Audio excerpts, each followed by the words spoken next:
Good evening, all. Welcome to Conversations That Count. Thank you for joining us this evening.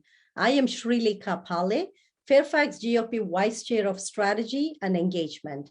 One of our goals through this Conversations That Count is to bring in candidates that are running for primaries so you get to know them better and learn about the issues that they care about.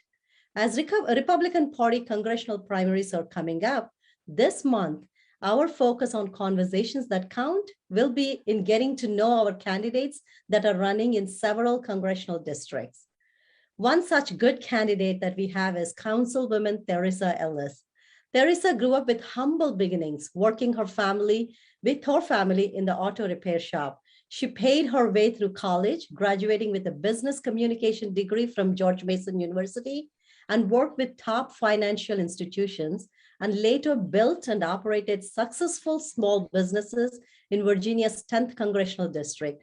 She has also done a lot of work in healthcare management, expanding into marketing and communication for more than 25 years. Theresa is currently an elected city councilwoman serving as Manassas City Council member. I am honored to have Councilwoman Theresa Ellis on our Conversations That Count.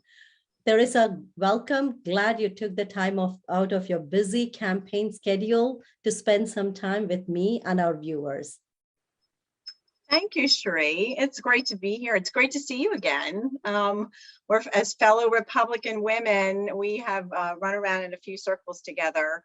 So I was really excited to hear that you started the kinds of conversations that count. I think that's important to continue to have our voices get out to all of the citizens and members and also the voters so that they are aware of what's happening in the upcoming Firehouse primary, May 21st. Absolutely, Theresa. And I'm glad we're talking about this because not a lot of people are aware of the date. So we'll get a lot more detail into primaries. So we're educating our voters to come in and choose the best candidate. And thank you for giving the plug to Conversations That Count. This has been the most humbling experience to talk to wise and passionate patriots such as you. So Theresa, let me ask you, you were the only Republican for a period of time, and you have outperformed every local Republican in the last 5+ years in the city council world. I'm talking about specifically your elected position. That's a pretty impressive record. Talk to us more about your role and how you were able to keep that impressive record, considering that Manassas City is not a Republican hub by any means. That's correct. Manassas is a very competitive area, the city of Manassas. I stepped up to run because no one else would run. And people said, you're going to lose. And I said, no, I'm going to win. And I felt like that was part of the problem. You had to have the confidence that what you were bringing to the role was experience and the ability to do the job. That was very important. Now, since I already had a strong background in the city of Manassas, by living, raising, and building my own business, I had done a lot of volunteer leadership work. So I had a pretty good, strong platform going into it. I connected with the people. I was running for the right reason. I was running to serve the people and to do what was best for the community. And people realized that I was genuine. And so they came out to vote for me. So I was the only Republican for a while. And last year, when I was elected, one of my goals was to build the party because I felt like leadership was waning. The morale was down. So I fought hard to get another Republican on school board, another Republican on council. I worked on Governor Youngkin's campaign for Women for Glenn and also Faith Leaders for Glenn. That's what I did most of last year, actually. So getting elected and building the party and making sure people understood what we are all about. And I think we're doing well with that. But Theresa, I think one thing that you said that resonates very well with me is how you worked in building the party. I feel a lot of candidates these days would like to just come overnight, want to put their nomination in, haven't served in the committees, does not understand the key stakeholders, doesn't understand the mission, vision about the GOP unit. It's extremely important that you work for the party and understand the dynamics and understand the key play, and also utilize the party principles to do good for the community and serve the community before you decide to run. So I'm glad that we are on the same page on that. And that could be the reason you are elected, because people saw the genuine, not only within the party, but your interest in serving the community, because we really want community to understand where we're coming from, not just the party. So correct. That's correct. Yeah. And as a Republican, I do go into some votes on city council where I'm the only vote going in for one way, which is the better way for the community. And I'll get the majority vote because I know how to, since I have a business background, very good at talking to people to make them understand what is best for the community. And pack City Hall, bring the voters in, put on that pressure. And some of the votes that have come in there, some of the policies that have come before us that I had thrown out were because people came out and they gave their voice. And that's important. You have to be able to get things done. If you are in a position, an elected position, and you can't get anything done for the benefit of the community for what we stand for, you're ineffective. So that is the key thing. I am an electable candidate that can do the job and get things done. It's really important.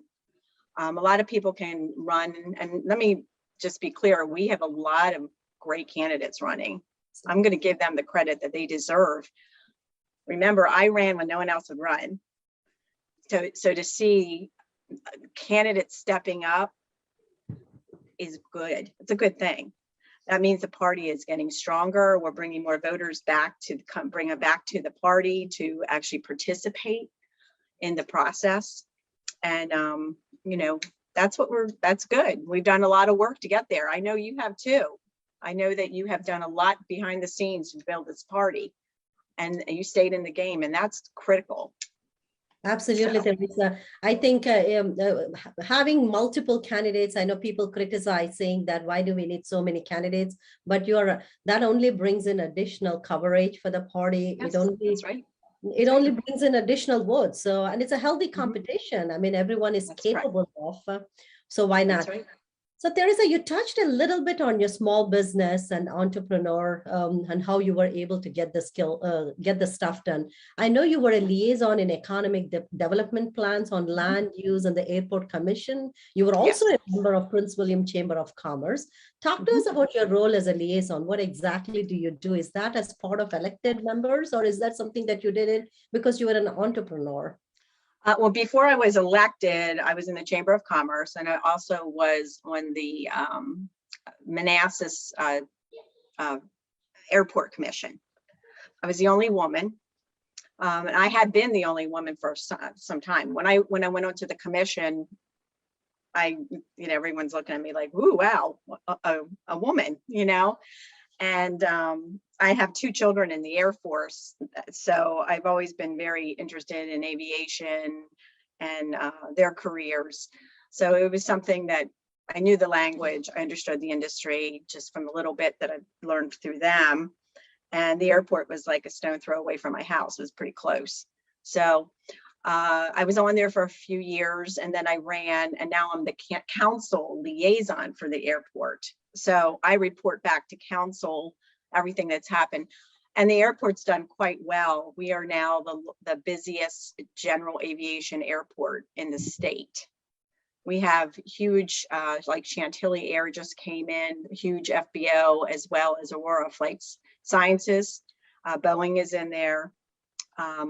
We have we created an airport zone so that we could increase our businesses, not just airplanes, aircrafts, but aircraft and aviation type businesses, very technical.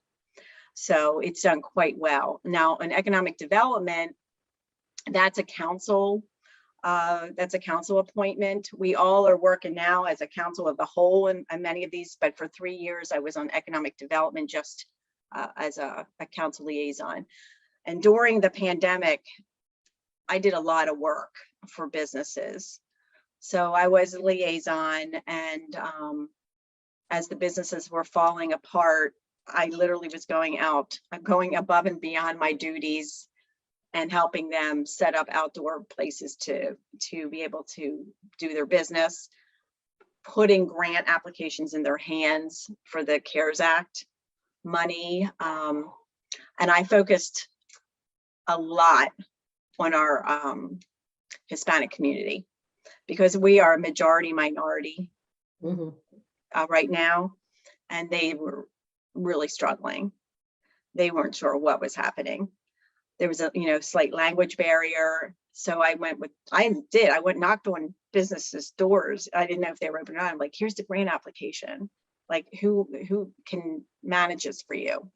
So we had like record-breaking Hispanic business applications for grant money to stay open. And they're like, we never heard of half of these businesses. I was like, there are businesses. And we help them stay open because we reached out to them. And so that's really important. But economic development, we have a lot of businesses that have opened under that and expanded with the grants and funding. And Micron is huge. I just got to give a plug for Micron. That's something that they invested $3 billion, one of the largest single investments in the state, and with their expansions in semiconductors and memory chips. So that was also during economic development time that I was a liaison in 2018. So there is so much to unpack right there. I think you were a leader, you were an advocate, you were a humanitarian by helping our Hispanic community that was struggling during that time. I also see that you are part of Master Gardeners, Beekeepers, Rotary International, Red Cross, suicide awareness, and you are also trying to work on finding a cure for Alzheimer's. So how did you get to be part of all these multiple noble organizations? And you were also leader. It's not like you were just participating or just being a liaison. You were president of some of these clubs too. So how did you get into all of these? In fact, I was impressed when I saw a picture about beekeepers. I think you just posted. And I'm following you. That's pretty impressive. So how did you get into all these multiple? So we have 7 children in our family. My husband, George, and I, we have 6 daughters and 1 son, and spent a lot of time outside with the kids. My first volunteer position was really, well, I don't know if it's position, but master gardener. I learned how to plant native and also take care of things in a good way, So that is where I actually started. The children were young and it was something that we could all do together. There's a lot of volunteer work in order to get a master gardener training. It's not that easy, really. I had to take botany. It's pretty comprehensive. Good group, the Virginia Co-op Extension, very good group. So needless to say, I was building my business and raising kids and working in healthcare. And so I started getting involved, of course, then in the chamber, as well as, the schools. I did a lot. It was on Education Foundation. I don't even know if I listed that in there. I was a CTE advisory group, so career technical education. I found that the schools were suffering, and I took a tour. And I said, as a business owner in the city, I'm like, I want to see what's happening with the schools. I don't understand what's going on. And I was pleasantly surprised. I said, I think there's opportunities that are out there for the students. And so the CTE program was just getting started. I said, we need to connect the businesses with the students to help them. Not all of them are going to go to college.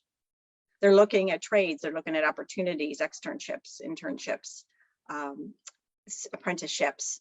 And so I actually did one of the programs where my company, I brought a student in and taught her about management communication for a semester as an intern.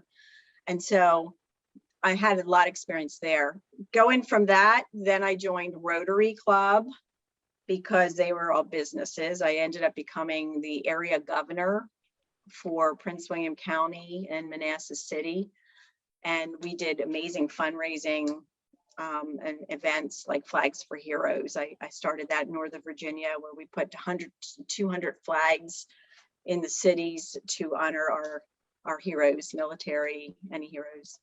And then I became a beekeeper with my husband, where we started getting interested in the decline of pollinators.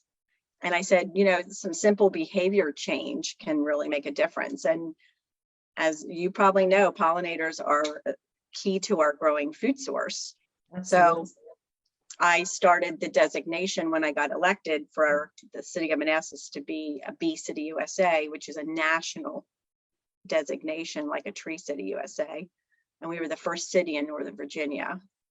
And we started a Manassas Bee Festival, which is our second one, is June 25th, and it had thousands of people last year. It's a great thing. You know, it brings together businesses, musicians, and we did a lot of work with the Scouts. We set up a community apiary, and just bringing awareness of planting native plants to attract pollinators. It's, you know, it's kind of a simple way to do it. And then the Red Cross, so I could go on and on. When the pandemic hit, we had a severe blood shortage because the blood donation sites shut down. They were too small. So because I have a background in healthcare management, I reached out and I said, hey, can I use my clinic, one of the clinics, as a place for blood donations? And they said it's too small. I said, I'll tell you what do you need? So I reached out to all the churches and big community. I said, can you open up your gym? Can you open up your community room? We need to have this. And so I ended up becoming the chairperson of the biomedical committee of the Red Cross. And our blood supply just, we fulfilled our expectations and actually broke some records. So that's how that happened. There is all the things that you're talking about. Sometimes I am surprised how much we don't know about our own candidates. You are such an accomplisher. If I look at your website, yes, I understand your positions, but I can possibly not know the details. I think that's the beauty of these conversations. It is, yeah. Voters really get to hear about your background. I mean, you have a rich background. You did a lot of entrepreneurial, a lot of humanitarian. You took a lot of initiatives in ensuring that the community is taken care of. Kudos to you. Well, I'm a problem solver. You know, I think that's my one of my strengths. It's like problem, common sense solution. I am extremely, fiscal responsibility is extremely important to me. Money doesn't solve everything. Sometimes it takes a lot of connecting, community relationships, as well as awareness to get things done. I'm a firm believer in sweat equity as well. There's some spending, of course, that we have to look at that's priority to our country. But needs and wants are different. Yeah. And we have service organizations in our communities like the Rotary, Lions Club, Kiwanis. You know, I was actually the president of the Inter-Service Club Council, which is all of those service organizations. I was their president for 2 years. And we did Volunteer of the Year awards, and we did scholarship fairs that I initiated to understand the power of volunteerism. People want to help. They want to know how to help. I started getting involved with the Interfaith Council. That was another thing during the pandemic. I was one of the council members that logged into that when they had their meetings. When you're looking at our houses of our faith-based organizations, some are collecting coats, some are collecting food. You know, let's make sure we're talking to each other. We don't need to all collect coats. You know, let's get organized and see what you need and let people know what you have. So when I'm a business communication, you know, my degree in that, I'm very, very, communication is so important, and connection. And I actually won Alumni of the Year for George Mason University in 2019 because of all the work I've done with the degree that I received from them. So I think that is such an accomplishment, because I know George Mason has a lot of great grads, a lot of it's a great quality education. I really enjoy that yes, university. So great. Theresa, I wish you were in Board of Supervisors. I'm not sure if you're aware, Fairfax County Board of Supervisors are trying to raise the taxes. And that's one of my pet peeves. Needs and wants are so very different. And Yes, you just really have to be fiscally responsible. So I'm right. going to be speaking at one of the board of Supervisors meeting, just talking about the same things that you're talking about. Mm-hmm. So I know, Theresa, when I looked at your website, in multiple places that you believe, you mentioned that you're out there to protect the voter integrity, individual rights and liberties, which you and I understand. But some of these terminologies, regular people may not understand where we are coming from. Can you elaborate on your positions for those people that don't hear these terms on a daily basis, or is not part of their vocabulary on a daily basis? What do you mean when you say you want to protect voter integrity or individual rights and liberties? What are you referring to? Yeah, so there's a couple of things. I think even our party, any candidate and party that they're affiliated with, they have to make sure, even with our candidates, I'm going to stand up for our candidates right now, all of us should have an opportunity to connect to voters. Like what you're doing is great. You're giving candidates an opportunity to connect with voters if they're seeking that information. Not all voters can be a part of a committee. Not all voters can log on to Zoom, at a certain time or go to a meetup. But when you're putting things out there where you're streamlining and also saving it and probably putting it on YouTube or however your platform is, continuing that to bring more awareness of what is happening with primaries and candidates is very, very important. So many people don't know what's going on. Now, voter integrity. I do believe that ID should be shown when people vote. I almost think it's insulting that people can't do that. I mean, I was in FedEx the other day to ship a package and I had to show an ID. They wouldn't let me send something to my grandson for his birthday because I didn't, I had to go to my car and get my ID. I thought, wow, that's so interesting. So what do people do if they don't have an ID to ship something for FedEx? It's part of who we are in a country to have an ID. So I don't understand why that's even an issue. And there's actually many voters that agree with me that are, they say this is silly. When it comes to election integrity, so having elections that are all different throughout the country, there can be things that happen. Like, for example, when I ran at one time, I went through an actual recount canvas because of the process. The machines that they had were all touch screen, and there was all kinds of things that went wrong with that. So because the process was not done well, I was not happy, and ended up, we got machines that were now paper scanned and now 2 ways to confirm the vote. So I saw firsthand, if you don't have the right type of equipment to count the votes for ballot, once the ballots are in, to make sure our elections are secure, that's important. I mean, we have to get that across the board in our country to make sure our elections are being run as fairly as possible with the right equipment and the right process. Because, as you know, it's a lot of work to run. And for a candidate to get to a point where there is a possible question about how everything was counted or processed, that's ridiculous. Acceptable, yes. And and I saw it firsthand, just because of equipment problems, and also making sure that we have people at polls the day of the election.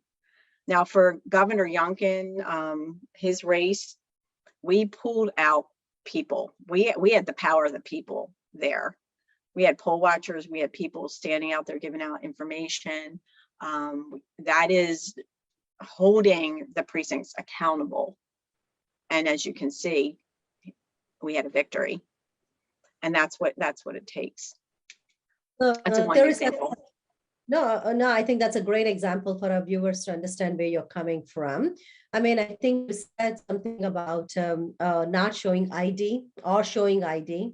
In fact, I think it's quite humiliating when they keep saying that we are doing this for people of color. I'm a person of So I said, I'm fully capable of getting an ID and showing it where needed and understand the importance of it. So for them to say they're doing it for people of color like me actually makes me feel humiliated. I'm like, right. It's an insult. It's an insult. In fact, I think it gives me more confidence at every step of the way if they're asking me for an ID, because it makes me feel like this entire, not only voter integrity, but when I go to FedEx, when I'm taking a plane, or when I'm going and buying something that should be bought only by adults. I mean, I think it gives me confidence about the system of living. So I am completely on board about the voter integrity. So Theresa, I know there was a lot of redistricting that happened. I knew you wanted to run it. So folks are still trying to figure out if they're indeed in 10th district or they have been moved around. I was in 10th, I moved to 11th. Can you explain boundaries of 10th congressional district so folks that are listening know whether they belong to your district, if they can vote for you? Sure, absolutely. Well, first of all, my website is Theresa Ellis for Congress.com. And if you go on there, the very front page, the very first paragraph, there is a link that will take you right to the map where you can plug in your address and see where you are. I can tell you briefly, there's a couple places that are, you might want to check, but Loudoun County is in the 10th, all of Loudoun County. All of Rappahannock County is in the 10th. All of Fauquier County is in the 10th. Western Prince William is in the 10th, and it's almost cut in half. And so that's where, if you're kind of in the middle of Prince William, you will want to check that map and make sure that you are in the right place. If not, you're in the 7th. So East Prince William is in the 7th. Manassas City, of course, is in the 10th, as well as Manassas Park, all of Manassas Park. Now for Fairfax, little bottom part of Fairfax, I think it's really funny. I'm like, they couldn't have just pushed all of that. It's just interesting how they did that. They were going for a population amount, but Clifton is in the 10th. So that is one where you really do have to look at the map. There's Clifton, there's, I think, parts of Yatesford Road is in the 10th. It's a very strange, there's certain precincts. I think there's like 4 or 5 precincts that are in the 10th. So I can give you them if you want me to. Absolutely. I think that's a great overview of how redistricting happened. So while we are on redistricting topic, Theresa, in 2016, we secured over 52% votes in 10th congressional district. And in the previous election in 2020, we only secured a little over 43%. I mean, that's a drastic decline. What do you think changed in just 4 years in 10th congressional district? I mean, have you guys done some analysis to see what happened? You mean what happened that made it more competitive for Republicans? I think what happened that made us go from 52% to 43%. Well, I do believe that media is not on our side for sure. I mean, that's definitely true. Media, it's really hard to find news that's actually credible. So at George Mason, I took news reporting journalism. I understand credible sources, but a lot of people don't. A lot of people don't know that. A lot of people believe what they hear. And it's important that we have more educated voters. So when media started exploding, especially social media, and the messaging for the opponents, the other side, got out in a very negative way, I think that we are now understanding as a party how we have to make sure we get out there in front of that. That's really important. We're going to win this one. The midterms, we're going to take it. I have no doubt. And I know how to win a general. That is important. You have to have a candidate that is going to win the general election. I want in a competitive city, you know, a city that has all the components of a large city. It has an airport, it has train, we have our own water source, we have our own electric company. We are a very self-contained city. And during the pandemic, economically, we did okay because we have a diverse economy. We've worked really hard to make sure that we were going to be sustainable no matter what. And even though, like I said, it's a competitive area, but I know how to win because I know how to talk to people. I understand, I know how to connect to people. I know how to get down and really connect in some way that they can, I'm a candidate that they can get behind. That's important. Jennifer Wexton, as an elected official for 4 years, I saw her maybe 3 times. And now the city of Manassas was always in the 10th.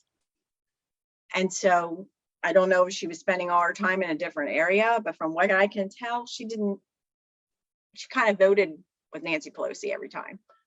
Yeah, yeah. You see her in a lot of pictures with Nancy Pelosi, but not in the community. Exactly. She just voted that way. Rappahannock, Fauquier, Manassas City, Manassas Park, and the bottom of Fairfax, they don't want to get lost in the shuffle. You know, Loudoun is a big part of the 10th. Everyone matters to me. I feel like she's not connected with her district.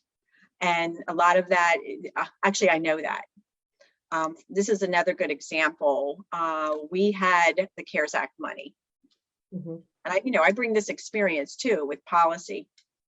At the end of the year, we still had money left over from the CARES Act. When the American Rescue Plan was unveiled, we were going to get $50 million. And I was like, what? Mm-hmm. Does this person even know what we need or don't need? And really more important, what we don't need. And what did everyone else get? A lot more, because we were a small city. So talk about irresponsible spending. That's your money. Okay. Absolutely. And then when it came down to really being dispersed, there was many levels of bureaucracy to even use the money, which I have to be honest, I'm like, send it back, that if it was complex. Needless to say, if there was actually a jurisdiction that really needed that money, it would have been difficult for them. So that was to me, that was a feather in somebody's cap, saying, I'm going to give you $50 million, not even looking if that was really something a jurisdiction needed and what they needed it for. Very poor planning. That's irresponsible. That alone is a reason to take that person out of office. Absolutely. So, I think everything that you're saying, Theresa, makes so much sense. I sincerely hope a lot of people that are listening right now will decide to share this video. I have no doubt that we have such great candidates like you. If you get through primaries, 100% will take back this time in midterms. So while we are on the topic, Theresa, what is your strategy for winning primaries? As I said, looks like all the candidates that are out there, all strong candidates. You're an elected, so it definitely adds value because you're a proven leader. You know how to win elections. And we also have 1 or 2 other candidates that are already in that place too, where they have won elections. So what differentiates you from other candidates? Do you have a different strategy for winning primaries? What's your overall strategy? Yeah, so I am not a career politician. Like I said, I'm finishing up my first term of 4 years. I ran because no one else would run. That is because I wanted to serve the people. And it is all about that. It is making sure I serve with the information, all the experience that I bring to the table. I'm ready to work. I'm job ready. I can sit down and get right to work. And so that's something that moving into the primary, I want people to remember. You have to have the experience. You have to have someone ready to work. You have to have somebody that is motivated to actually serve the people. who are the people in Virginia. I have a strong support system. We have worked in our business as well as in all the organizations all over Northern Virginia.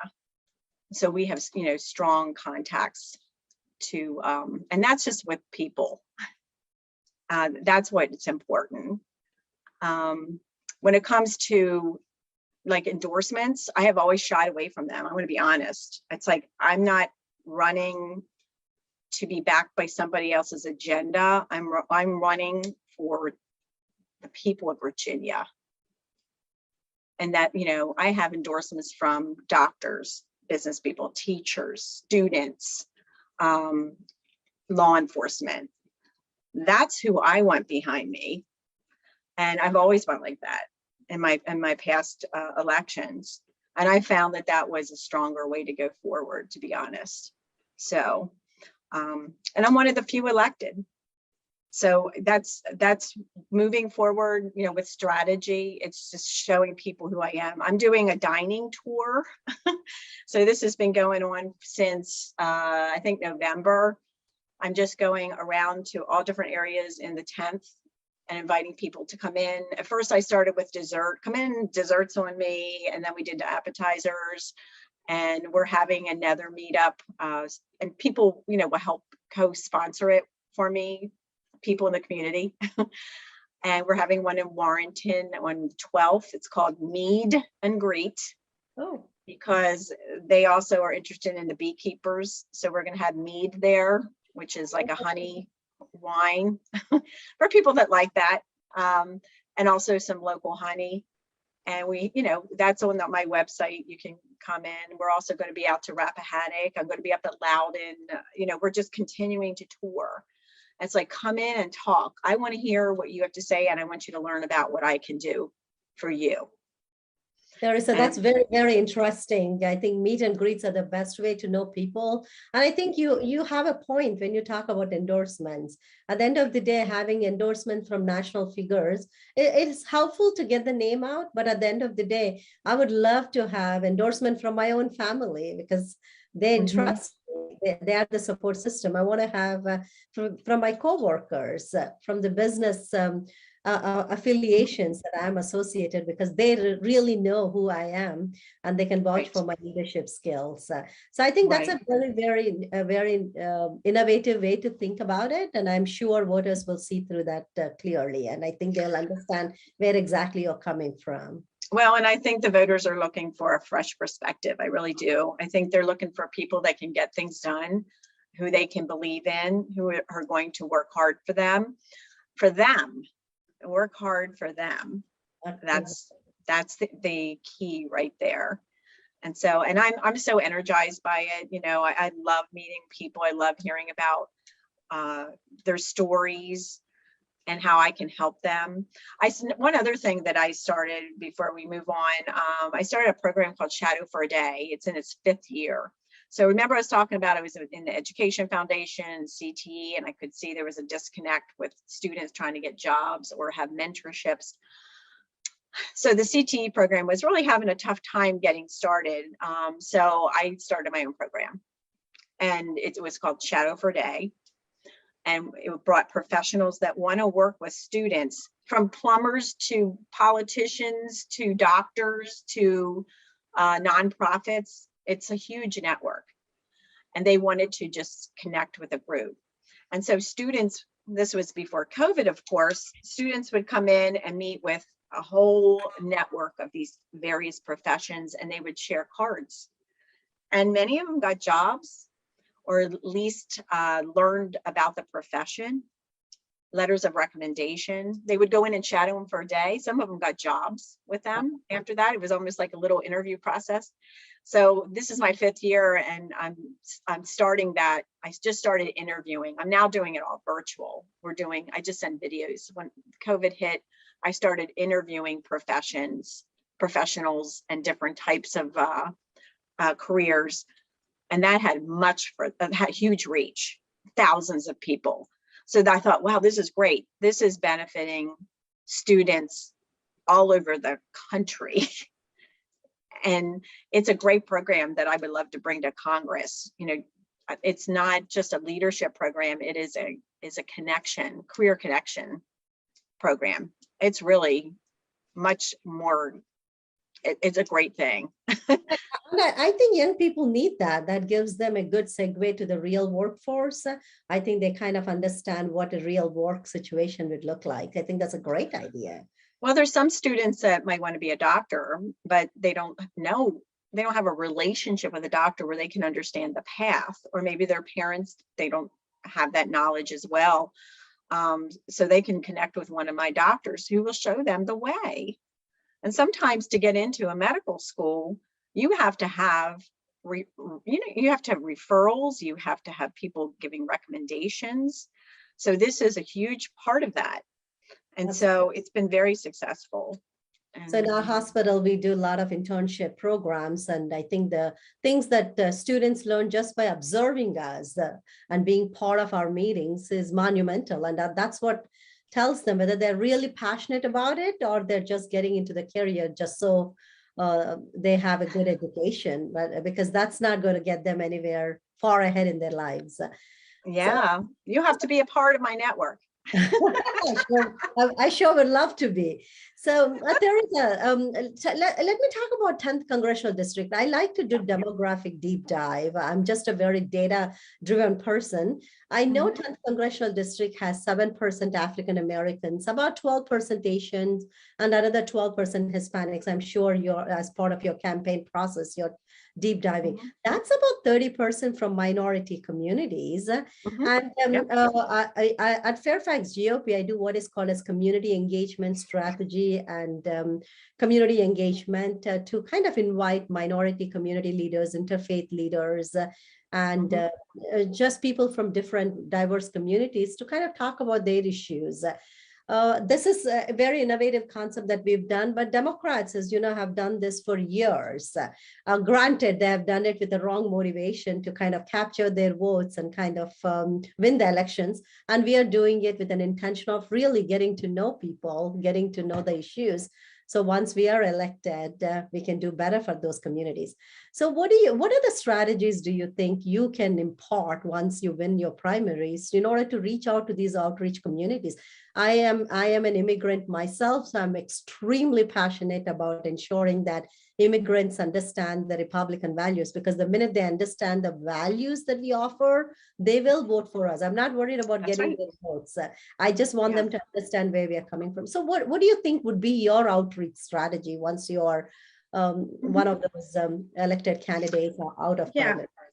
So I'm a small business owner, and I've already met with quite a few people in the different minority communities that are businesses who have also connected me to, faith-based organizations in the different communities that they have connections, and we continue to build on that. I agree with you. Once they understand what we're really all about, and that's opportunities, like I said, I grew up very humble beginnings. And, my parents didn't want me to go to college. They're like, you're going to work in the shop. That's, and the trades are hugely important. I mean, we have a huge trade deficit right now. But I went to college and paid for it and built my own business after that. And I took advantage of opportunities that were there for me that I created. And that is a message that I think for our different demographics that we have, that we can relate to. We work hard, we're faith-based, we're family-based. So that's important. We're on their side. I met with a business owner up in Loudon area. He is from India, and he said, we're not the best voters unless we know somebody and we can get behind them. And he said, I believe in you, and I'm going to, you're going to introduce you to everyone that I know, and we're going to just keep going. He actually knows you. And I sent him this, I said, hey, you got to tune in. But that's important, to find the leadership in different communities to continue to build on that and say, this is what we can offer you.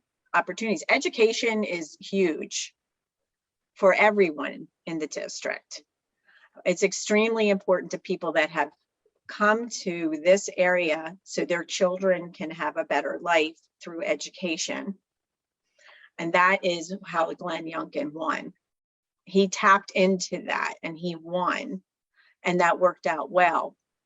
But we also have to make sure there's going to be career paths and jobs, you know, for their students, and freedoms, the freedoms, making sure that people have the freedoms that they have deserve and they earn. And this is what immigrants are looking for. So I think you really read the pulse of immigrants. That is all immigrants are looking for, right? Quality education for all students. I think not only we need to pick that as a topic because Youngkin won and Parents Matter, Gardner Youngkin, but I think it is the right thing to do. A couple of things that you mentioned on the website is about quality education for all students, regardless of zip code. 100% agree. That ties into school choice, parental rights, and so on and so forth. You also support infrastructure, quality healthcare, a big deal for me. Public safety, which I think is a pulse of immigrants. We all want to be safe, sound. These all help education, families, communities, and the economy for our country, and even for Virginia to thrive. But these are, I always say, very lofty ideas, which are very hard to accomplish it all. So where do you plan to start? If you're an elected person, where do you plan to start, and how do you plan to prioritize? Yeah, so, you know, you got to look, you have to also remember candidates, what do they bring into the table that they can help solve problems? I do think that when you get to Congress, I've seen this through the pandemic, the power of local government and the states. We have to make sure they retain their power. We have seen federal mandates and how they can destroy a country. When you get to Congress, the one thing you want to do is make sure power is contained on that level. That's really important. What President Trump, when he gave states the power to control how they were going to handle the pandemic, that's why we have parts of our country that survived. You know, that's why you have the southern states did better than some of the other states who had, like Virginia, you know, going on strict lockdown, especially with schools.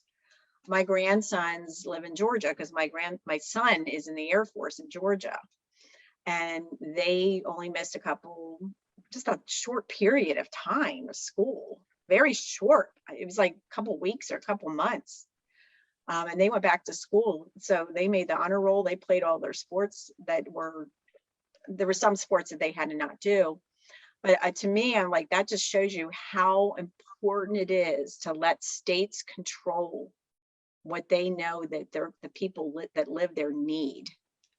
Now, there's some states that didn't do so well because they had governors that decided to have government overreach and lockdown. But as a country, we have parts of the country that made it through it, and actually some thrived. Like my sister lives in Florida. She's like, stop coming here. You know, everybody's moving down here. Please don't come here. We have enough people here. So that's important when you need to get into Congress. Make sure that we keep this administration in check or get them out, you know, and flip that house, take control, and 100%. hold people accountable. That's the first thing we got to do.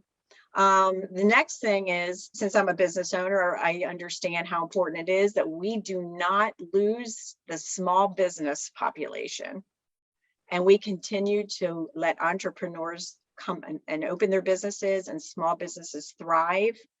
And healthcare. And healthcare is one of those things. So 30 years I've been in the trenches with this, and you have a lot of experience as well. I have seen, you know, the crippling of healthcare. I'm worried. I'm really worried about healthcare. I'm worried about the doctor shortages coming. I'm worried about our aging population. We might not have the providers to take care of them. I have 6 daughters. They are all professional women. They're going to have their families late. You know, there's not that many people having children.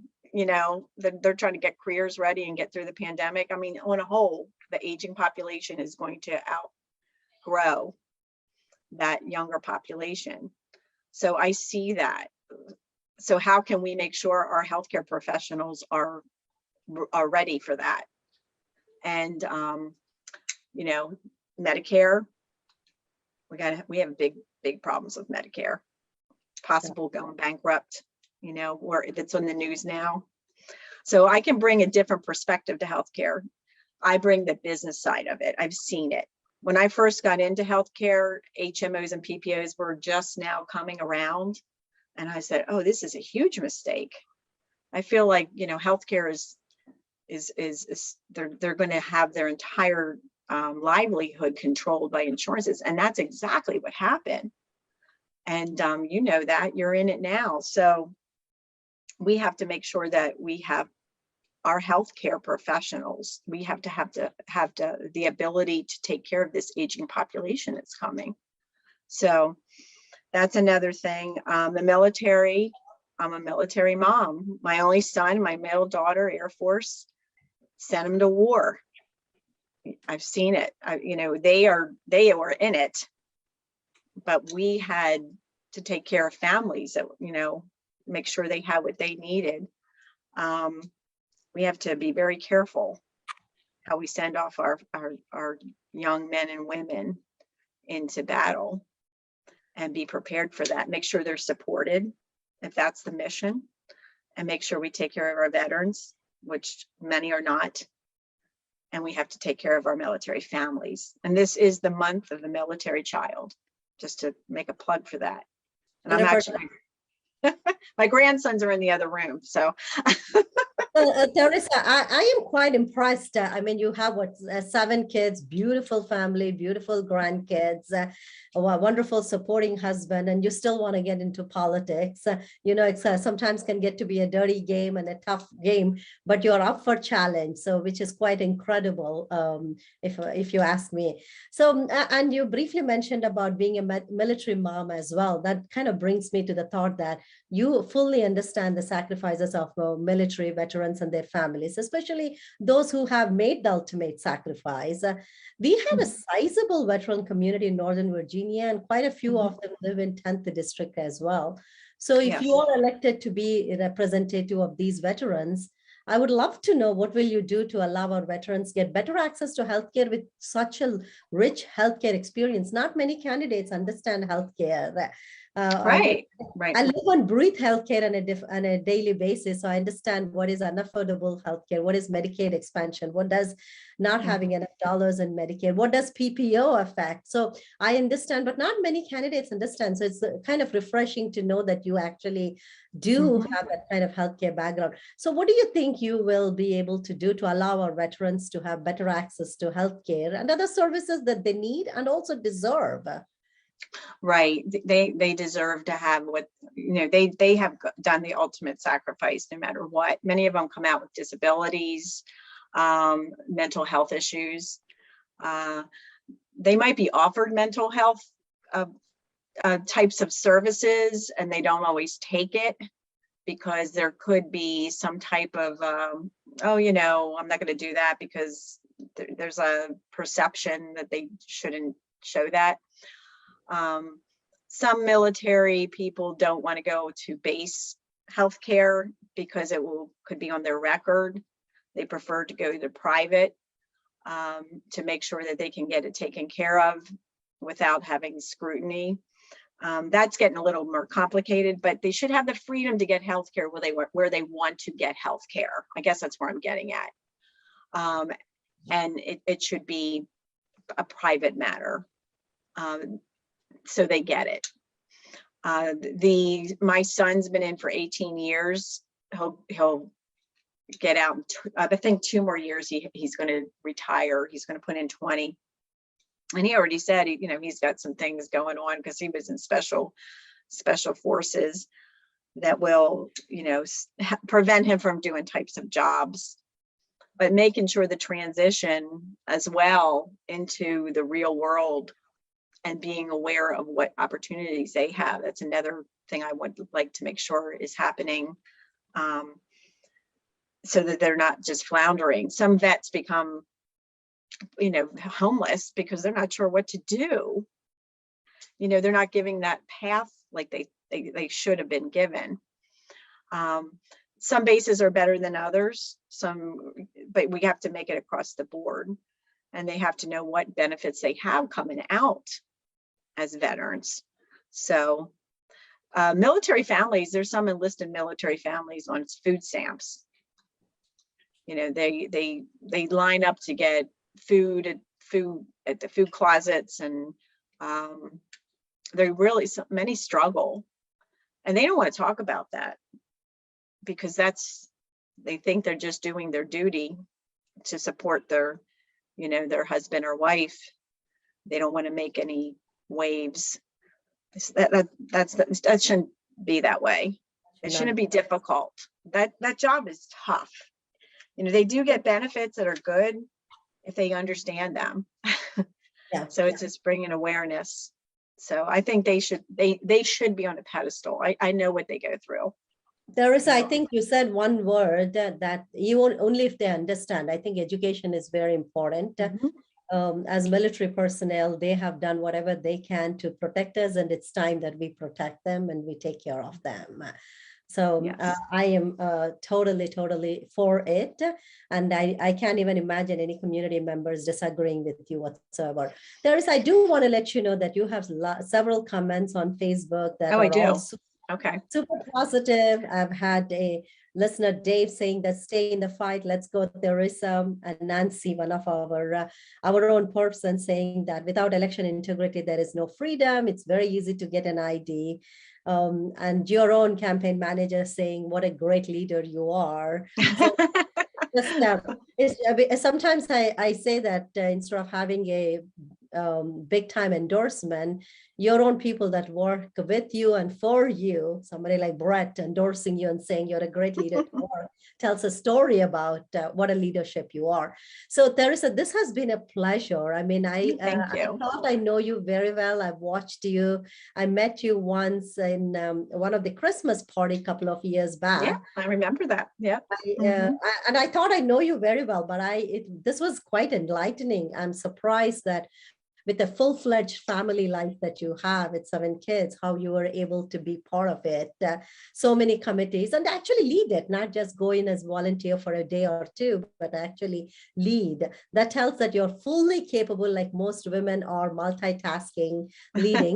So we're in the last couple minutes. Let us know if anything I missed. If you feel like, Shri, you didn't talk to me about it, I would love for my voters to know. This is a great time. You can do your pitch about your website, how to vote for you in the primaries, how to donate, how to volunteer. This would be a time. Yeah, absolutely. Well, having 7 children, you have a built-in campaign team and a husband. They're behind me 1,000% of the way. They are all writing postcards for me right now, saying vote for my mom, my sister, vote for my sister, vote for my wife, We also have a huge network based from them, honestly. They're very active in the community. Like my daughter, she's on Parks and Rec. She's with the Chamber of Commerce, one of my daughters. Having the children in the military, we have a strong connection with many vets in the 10th district already. That's important to have your family behind you, because it is not easy to be a candidate, but we're tough. We're a strong family, and we believe in the cause that we need to take back a seat and flip that house. I need to make sure that we get this country back on track. We are at a crossroads right now. We are going to lose our country if we don't get this under control. The spending is ridiculous.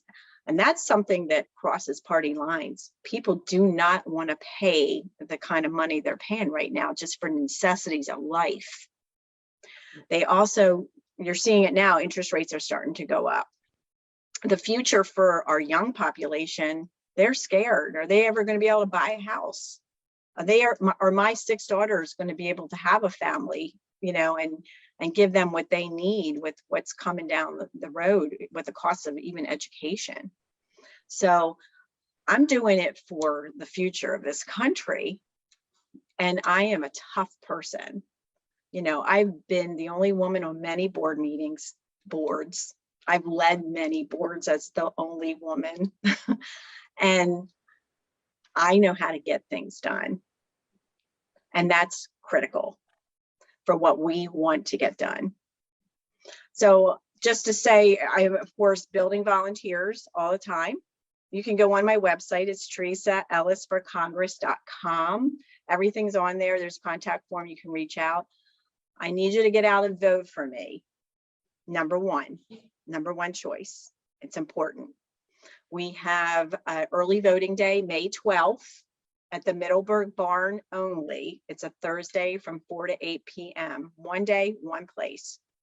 If you can't make the Republican Party primary, which is going to be May 21st, Saturday from 9 until 4. So you can go on my website, like I said, and you can find out where to vote. Loudoun and Prince William have 3 different locations. Might not be your normal voting place, so take a look at that. It's based on precincts. Rappahannock, Fauquier, Manassas City, Manassas Park, and that part of Fairfax, they have one place to go. It's a little easier. So just go in. It's going to be ranked choice voting. I'm your number 1, and I'm going to win the general. That's important. We need to take back this house. It's time. Absolutely, Theresa. I think I agree with everything that you just said. I also want to give props to Brett, who is part of your campaign team. I've seen him be part of campaigns. He's a hard worker. So you have right people next to you. I can tell you that. Sometimes your campaign is as strong as the people that you recruit, and you've recruited a great team. And we have a very diverse group of people. We have some high school, some college kids. We have bilingual people. We have women. We have everyone under the sun to help us get to this, because they believe in me and they've known me for a long time. Excellent. And I'm excited about being your next Congresswoman. Theresa, thank you so much for joining us. This was a wonderful conversation. I wish you the very best. If you are the chosen candidate and you move on to general, which I have no doubt you will, I hope you come by so we can do some deep dive into many issues that are plaguing our country. I would love to get your take on the current war that's going on. I would love to understand about the inflation, staggering gas prices, the economy, and so on and so forth. Especially the issues that are plaguing our 10th congressional district with regards to internet, broadband access in some of the rural communities, and a little more deep dive into different sects of immigrant communities. I want to understand more about your involvement in interfaith communities and so on and so forth. I would love to. I thank you for coming on. I thank you for your engagement. Viewers, that is our councilwoman, Ellis. She's running for Congress, Virginia 10.